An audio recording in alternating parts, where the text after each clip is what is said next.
Good morning. How is everyone today? Hey, Ann. Good morning. Or good afternoon for you.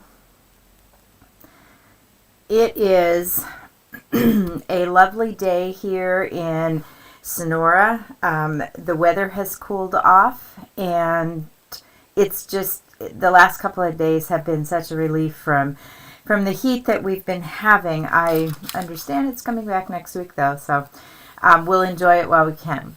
As we get started here at waiting for people to come on, Denise and Kyla, good morning, good morning. And we, not only has it been a good sewing week for me, which is good, you go through these cycles, at least I do, where everything I sew I can do just fine, and it works, and all is good with the world. And then there's those weeks that nothing goes right. So it's been a good week for that.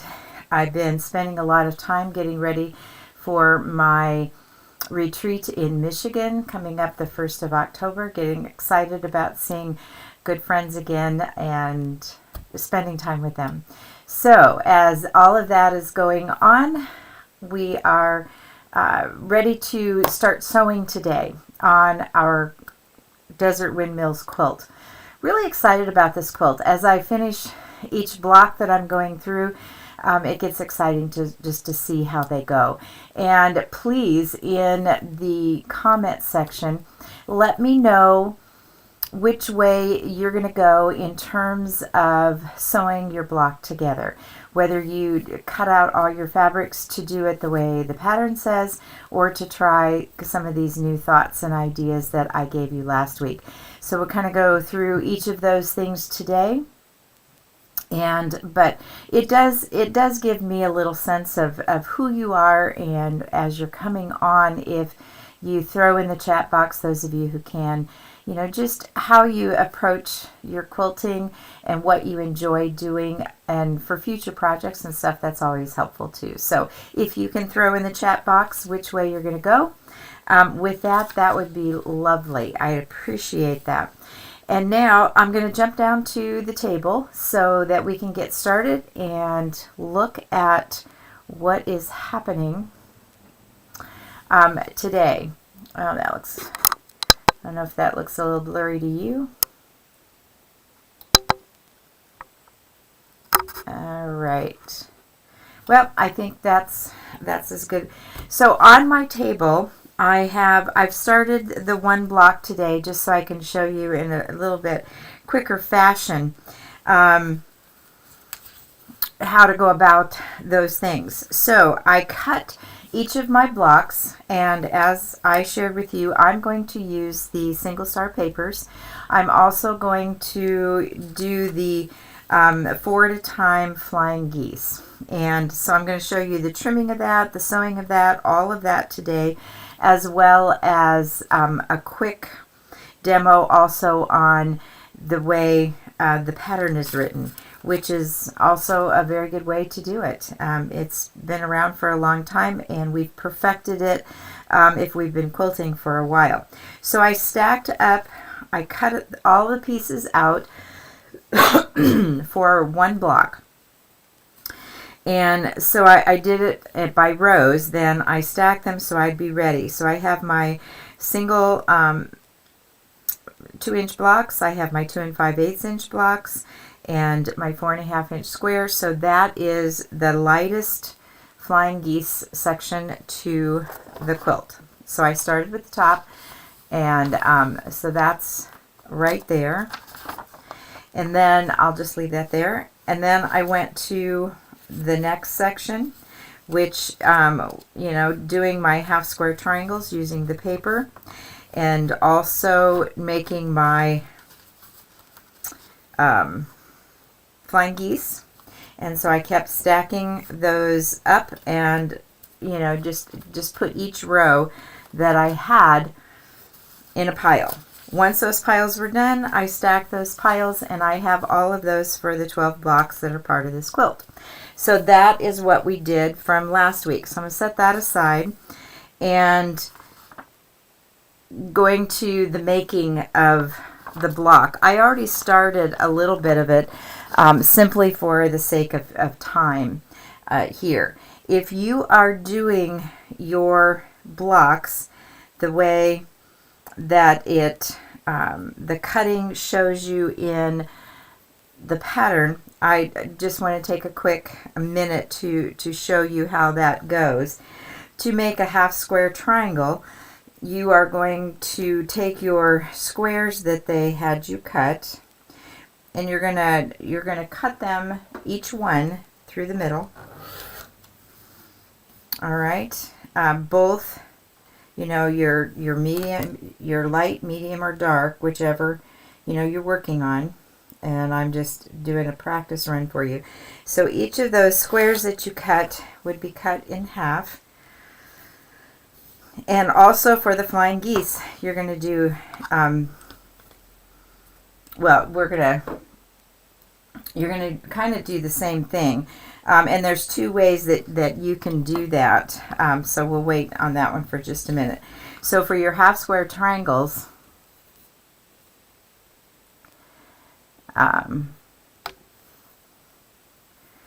and so you would put your triangles together, and you would sew those 1/4 inch, and I've got all these little strings and stuff on there. So you would sew 1/4 inch through that, and then you would open it up and size it, measure it so that it is exactly, finishing off at your 2 inches that you want it to at the beginning. So that is the, traditional, and I'm talking way back,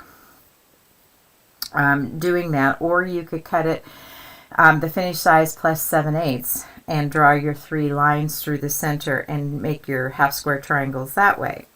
The other possibility for your flying geese then is to take your square, put it in the corner, draw your line from, corner to corner, sew it, and I would start in the center of that and sew to the other side so that you're not putting a point into your machine.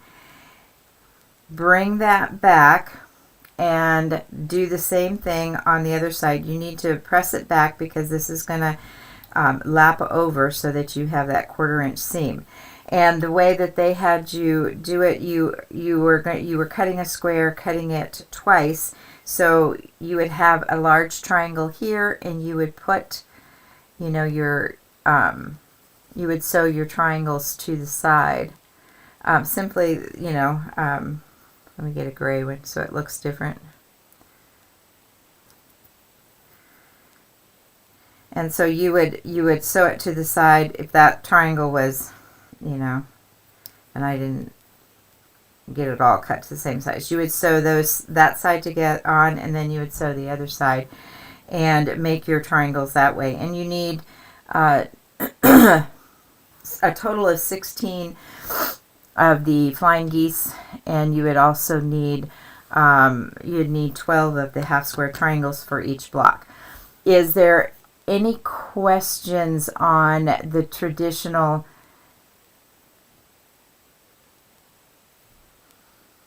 Okay, Kyla says she spent a lot of time on picking the 3 fabrics. Boy, is that the truth. That's the rabbit hole I go down all the time. And using the phone. You know what? That is, Kyla, that is wonderful, because I started using the phone and it took me twice as long when I first started making my phone a priority. But pretty soon your eye can start to see that, and you don't have to rely on your phone as much. Okay.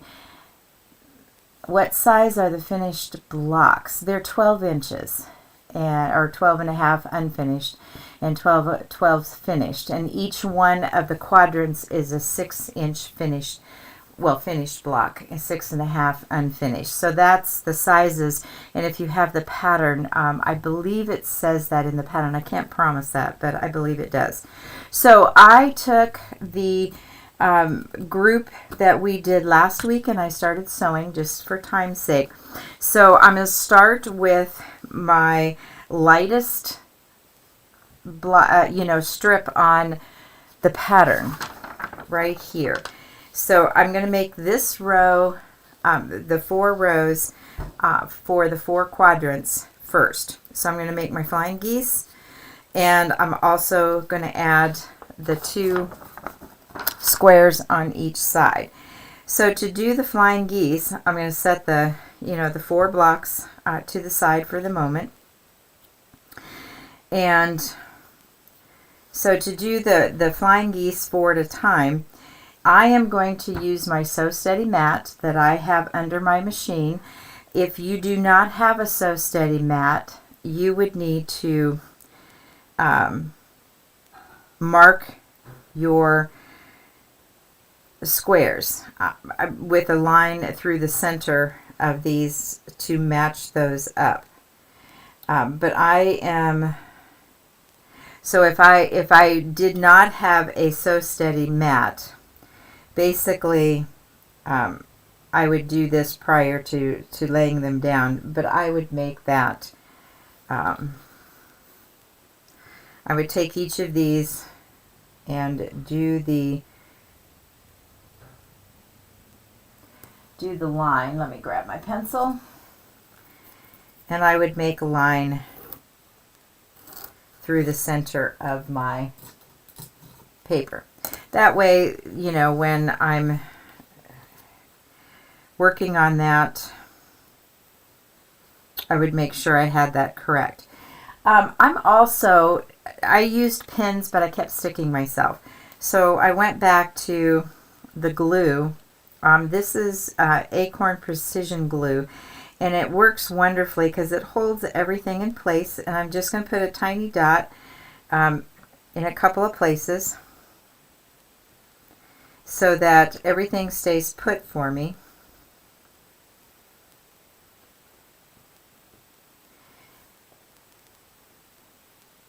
And I'm probably putting more than I need to.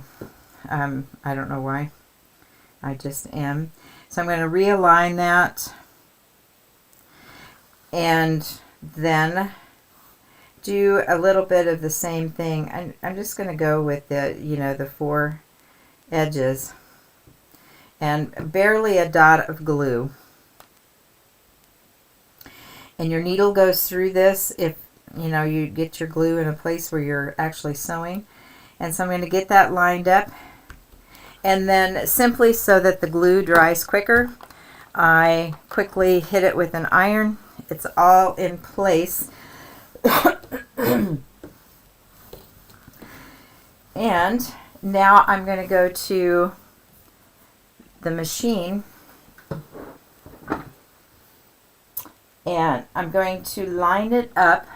You can't see the bottom, but with my Sew Steady mat, I've got the top under here right at the edge of my foot. And my thread just came out, so let me see what's going on with that. Of course that happens, because you can't just start and have everything work well, right? Isn't that Murphy's Law? And this is always so hard without the light on my machine to see where the thread goes. But if I turned the light on, you couldn't see me sew. So let's get rid of this. All right. Let's see what's going on here. All right, so I have that right at the edge of my foot. I have my 1/4 inch foot on, and as soon as this gets in the camera view, I'll show you what I'm following here. All right, so the point of the square was on the side of my foot, and now I am following my 1/4 inch line on my Sew Steady mat, and pulling that. I'm not pulling, I'm guiding, because you don't want that to be wrinkled in any way as you're working through that. And if you pull it, you're going to get ripples in it. So never, work at trying not to pull your fabric. All right, so then I would turn that around, and again, I would line it up with the edge of my foot. And I'm using my 1/4 inch line on the Sew Steady mat. That way I don't have to do all that marking. It just takes all that time away from that, which is pretty wonderful when you get right to it. All right, once you get all of those sewn, and I do it, I basically chain stitch it. And so then you would cut this in half, and you have these 2 pieces that are heart-shaped, more or less. Going to press those open.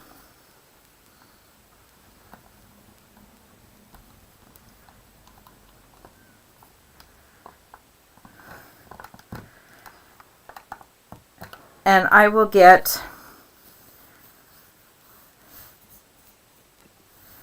so now I have a piece that looks like a heart, and I would have the same thing for the other side. I've already done my second row, and this is what I want to show you when you get to that point. So let me press that again, setting my seams.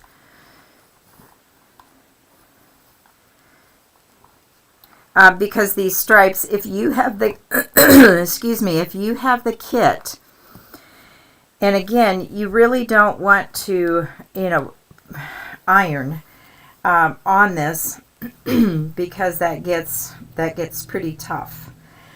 So the second thing that you're going to do is you're going to align these, and you're either going to have your mark through the middle of your square, or you're going to use your mat. But here is where it gets a little bit tricky with the stripes, because you want the stripes to go in the same direction. So if you were to turn this way, and you were to pull this back where the the flying geese would be, you're going to see that this one is going horizontally and this one's going vertically. So just double check and make sure that you have that on there correctly, so that your stripe is going in the same direction. All right, and so I'll put that aside. Then I trimmed mine up, so I have one untrimmed, and I would like to share with you going and just making sure that these come out the way they're supposed to. They're to be 2 by 3.5, and I just showing you the 3 places where you need to pay attention to for the the 3.5. I want to keep this fairly equal in terms of how much I'm cutting off on each end. So here's my 3.5 inch line, and I want that to end up being that line hitting the line where the sewing comes. The same thing on this end. I'm going to move that a little bit so that the point is coming out right at that end. And then here's the other point. I want to have 1/4 inch, and this being above that point there. Once I've seen that that is all correct, I'm going to trim that off, turn it around, and then I can go straight to my 3.5 by 2. And if I have measured at the beginning correctly,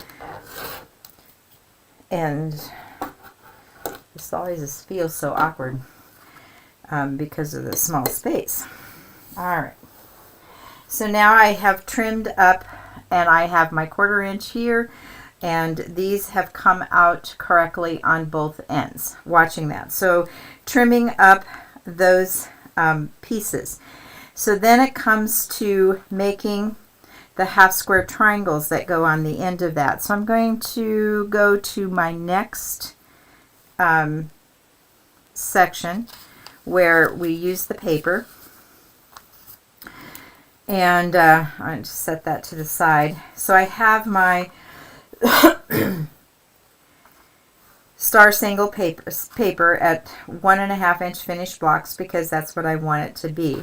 I'm going to turn the paper face down because that's the side that I'm going to sew on. The way I cut, I'm going to make sure that my background fabric covers the square right side up, and then I'm going to put my other piece covering that all the square as well, right side down, and then I'm going to move it to my sewing. Let's go to the machine, and I'm going to place that paper, and I'm just going to follow the numbers. So I start at 1, go to 2,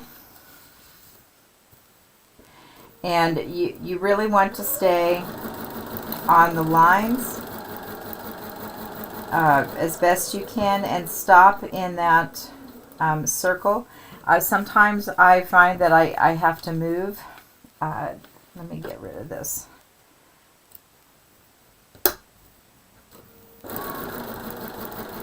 Move it when I get there because I don't quite hit that dot at the end, and I'll just raise my needle and move it so that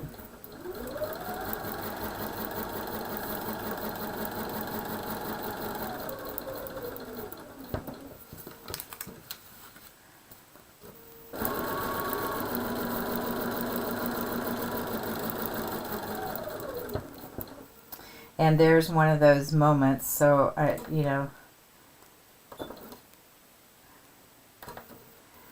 all right, so I can put my needle back down. I'm in that circle.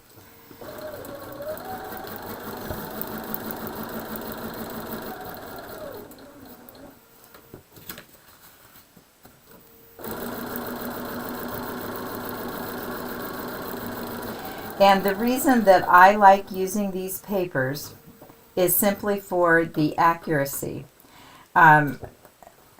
Seriously, for me, the accuracy is just so much better, and without all the trimming that goes into half square triangles. And truly, I appreciate the fact that I don't have to do all that. And for me, it's just more enjoyable. And if you hadn't used these, I wanted to share that with you. So I have that all sewn around. And now the next thing that you do is you trim it up on the solid lines on the paper. Okay.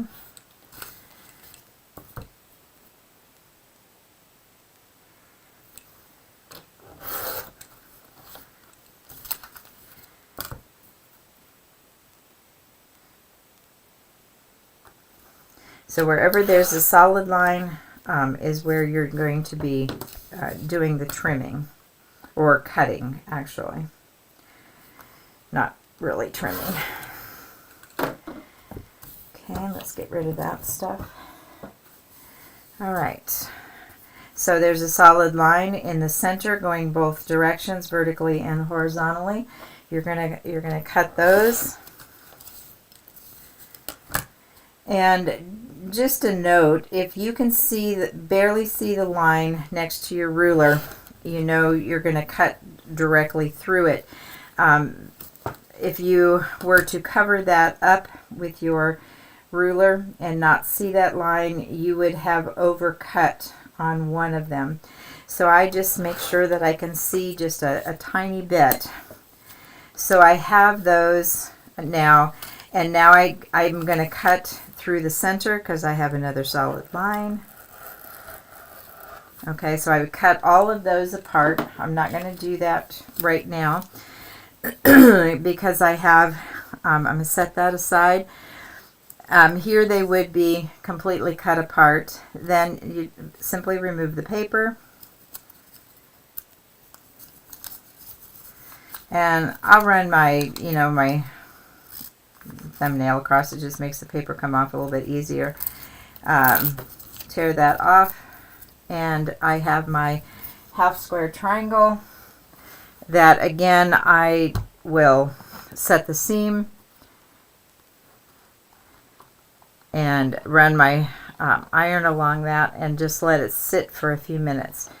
And I would have my half square triangle, and I would have all of those that I needed for all 4 quadrants.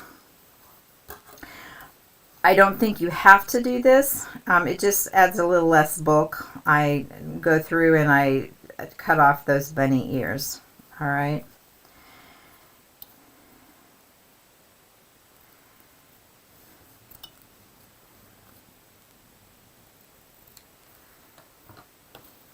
All right. So for me, that third one is, because you're going to have 2 of them with these stripes going vertically and 2 horizontally. I didn't figure out that there was a way not to have them all going in the same direction unless I used twice as much fabric. And that wasn't that important to me. So this would be row 2 on the pattern because it's the first one with the half square triangle. So I want to...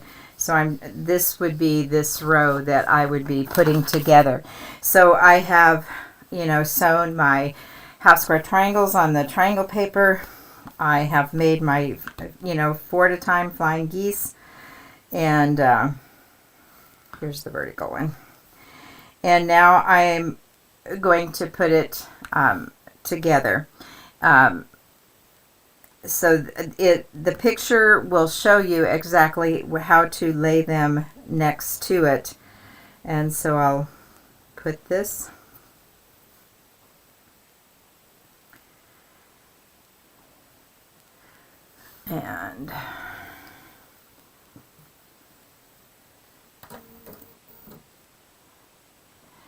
And I, try as often as I can not to sew where the seam comes together. And that's simply so that it doesn't bunch under my machine. So I will start, let me get that into the site. So I will start not here where here where the seam comes down, but at the top of that. So now I'm going to turn it over, and you know what? I did that upside down. And how many of you noticed that and already gave me, so let's just do what we do when we mess up. Let's take that out. I put my flying geese upside down. So if you didn't catch my mistake,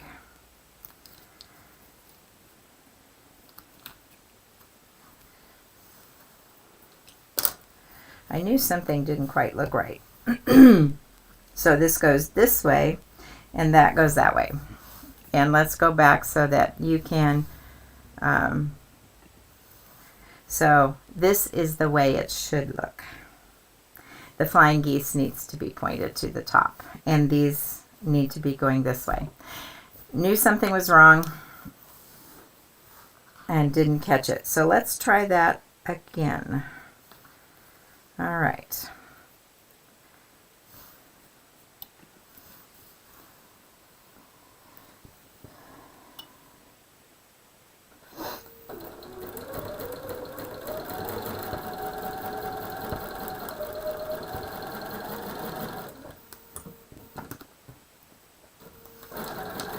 And again, I would do all of these at once. So I sew all the papers, I sew all of the flying geese, I get that all, and I'll do all the papers for one block at the same time. So I'm putting, you know, the next sides together and sewing the opposite side of that flying geese. And so I do it as a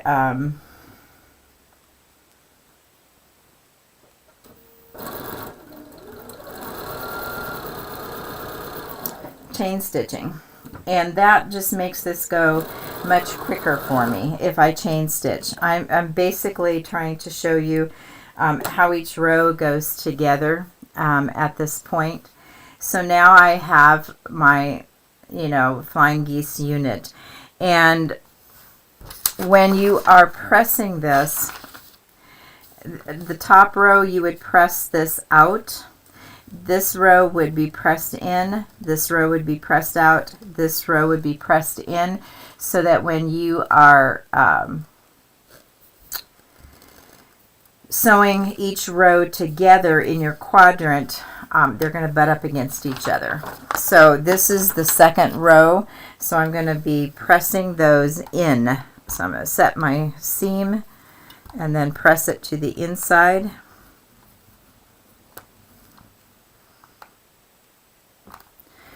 And do the same thing on the other side. Set my seam and press it to the inside.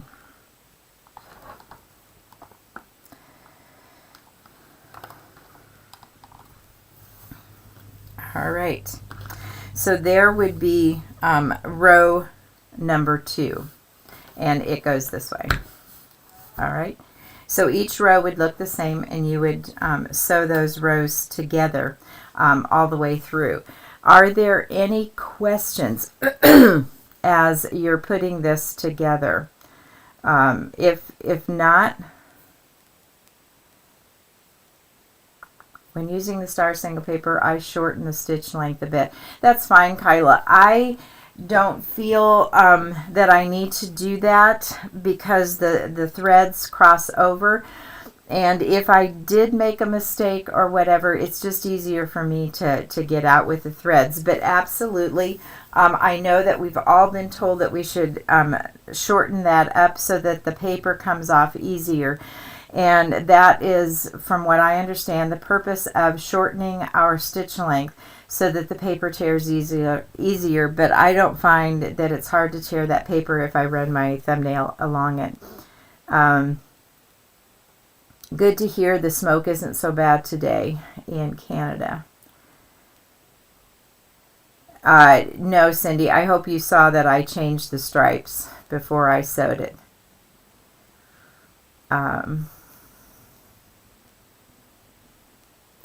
And you do not sew on the pencil line, you sew a 1/4 inch away from that center pencil line.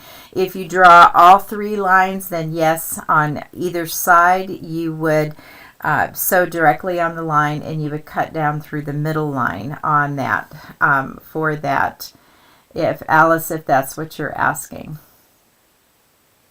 All right, and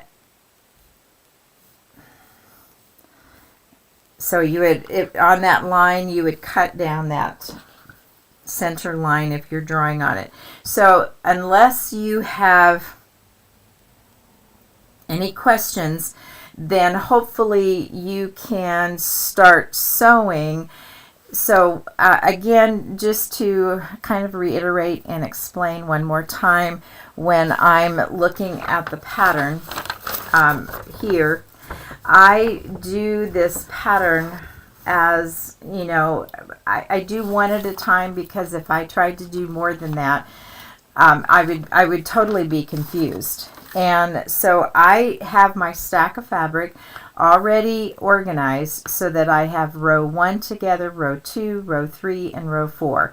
So once I finished my cutting, I went back and restacked them so that they were, you know, each row. And let me go back and share that with you one more time. This was row 1, and then my papers and my flying geese. So this was my half square triangles and my flying geese. That was row 2. And then I had the same thing, you know, my flying geese and my half square triangles. That was row 3. And then I had row 4, which was the darkest one. And row 4 doesn't have flying geese. They have the solid 3.5 piece here. So in your pattern, the row 1 or the top or lightest row had squares for your corner. And row 4 or the bottom darkest row does not have a flying geese, but they have a solid 3.5 by 2-inch rectangle. So each of those rows were put there. I would go through and I did all 4 of my, or 3 of my papers, and put those and sewed those. Then I sewed all the flying geese sections and cut all that apart, and then started and made all my row 1s, all my row 2s, all my row 3s, and all my row 4s. And that way it was kind of like an assembly line, chain piecing those through to make it a little bit easier. And the block went together for me much quicker. As I said, I kind of timed them both, of cutting the way the pattern says, doing it the traditional way with, the triangle for the flying geese with the 2 triangles on each side, and making all of those, making sure they were trimmed up and good, making my, half square triangles with marking it, or using my Sew Steady mat, which for me, this was a great tool that they came out with that I have under my machine, because, it has saved me the time for all that marking. And so I really appreciate, this particular mat under here for that reason itself. And it's very clear to read, and it's easy to put on. So it just made that part of it a lot quicker.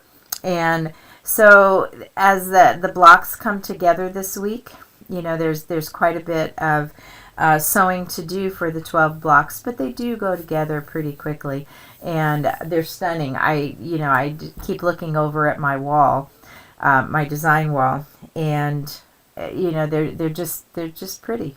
And I really, for whatever reason, really enjoy this pattern, and looking forward to having the quilt done. And so while I'm thinking about it, because I've been doing all my prep work for Michigan, if anybody's interested in joining a retreat in Michigan or anywhere in the area, it's outside of Kalamazoo. If that gives you, and my email address is on the screen. If anybody's interested, there's a few spots left in that retreat. So anyway, it's the first week of October. And so if you're interested, email me, and we'll see if you might want to join us. If you haven't been to a retreat before, it's a wonderful way to just get a lot of sewing done and meet new friends and just enjoy yourself. Take some time away, and looking forward to that. And I will look forward to seeing you next week.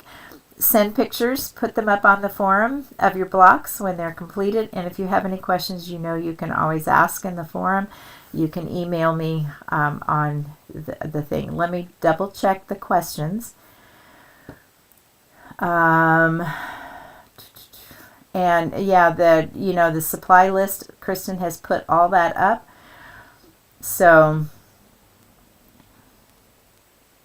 okay, Cindy, good, thanks. I'm glad to see that. When using the star single paper, I shorten the stitch length. We've already been, okay. All right, and so that will, that looks like I got it. If I didn't, I will try to answer those questions either on the YouTube replay, So have a great week, everybody. Blessings to you all, and I will see you next week. Bye.